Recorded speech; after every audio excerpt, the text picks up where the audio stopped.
In this video, I will guide you on how to fix WhatsApp incoming call not showing on display. First, launch up its settings on your device. Now scroll down and tap on apps.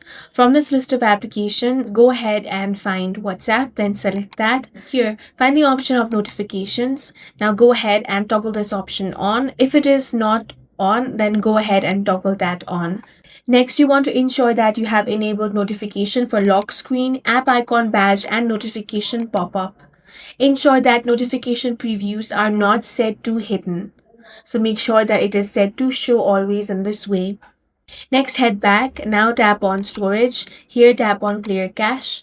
Then head back again. Now go ahead and tap on force stop. Then tap on OK.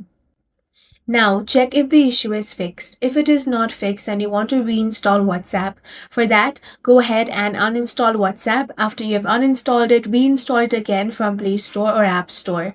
Now this issue should be fixed. That's all for this video. If you found it useful, make sure to hit the like button and subscribe for more videos like this.